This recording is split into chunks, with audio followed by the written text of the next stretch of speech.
Imagine this. You wake up on a Saturday morning.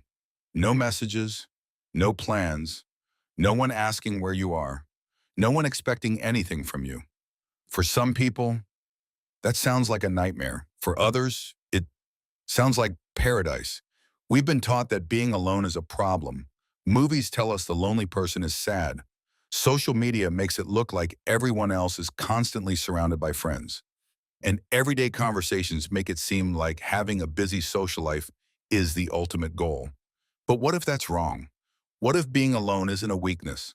What if some of the happiest, most creative, and most emotionally stable people spend a surprising amount of time by themselves? Today, we're going to explore why being alone doesn't suck nearly as much as people think, and why solitude might actually be one of the most powerful tools for building a better life. The first thing we need to clear up is a common misunderstanding. Being alone and being lonely are not the same thing. Loneliness is the feeling that something important is missing. Solitude is choosing to spend time with yourself. One hurts, the other heals. You can be surrounded by dozens of people and still feel lonely. You can also sit by yourself in a quiet room and feel completely at peace.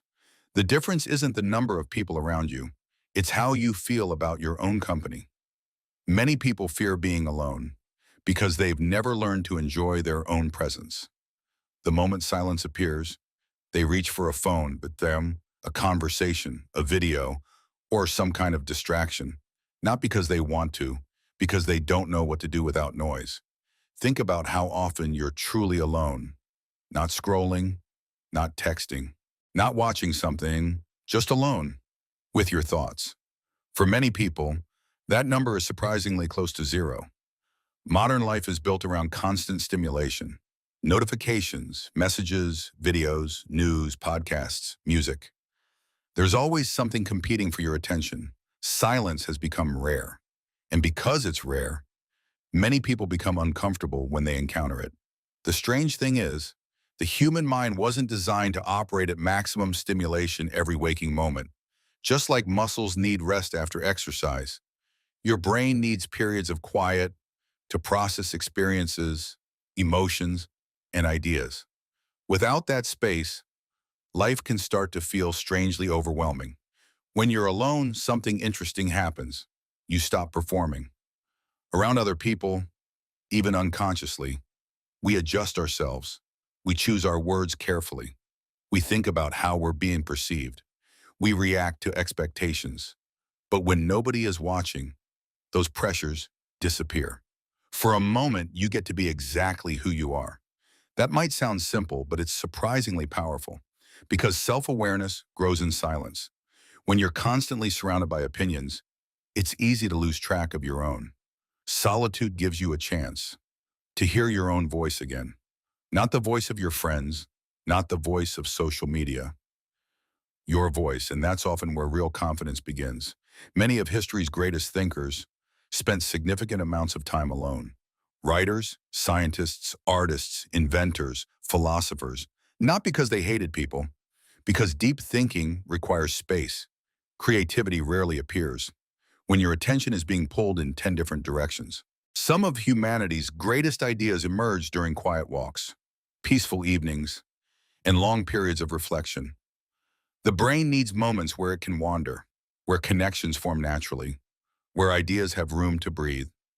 Solitude isn't the enemy of creativity, it's often the source of it. Now imagine two people sitting. The first person needs constant validation. They need messages, attention, approval, someone to reassure them that they're doing okay. The second person enjoys relationships too, but they're perfectly capable of being happy on their own. Which person has more freedom? The answer is obvious. The ability to enjoy your own company creates independence.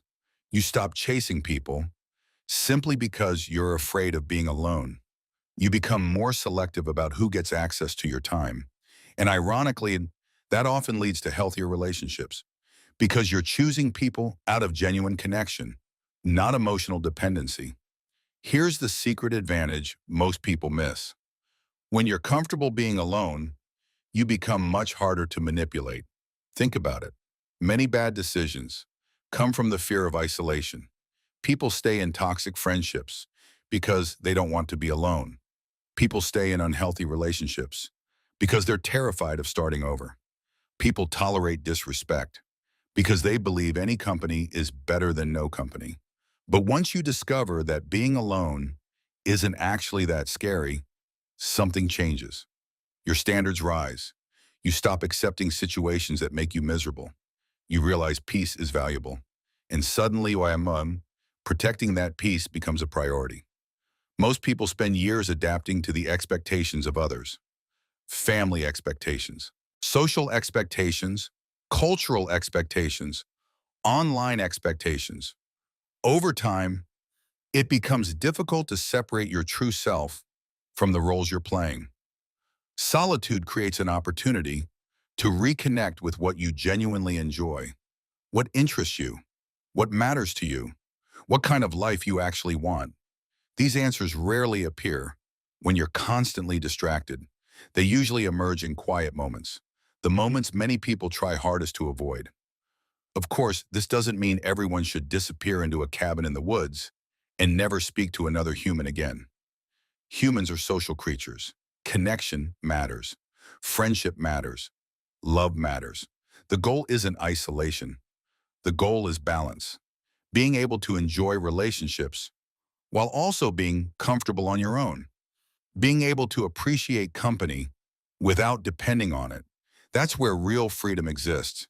Not in avoiding people, not in needing people, but in having the choice. So why doesn't it suck to be alone? Because solitude gives you something that constant noise never can.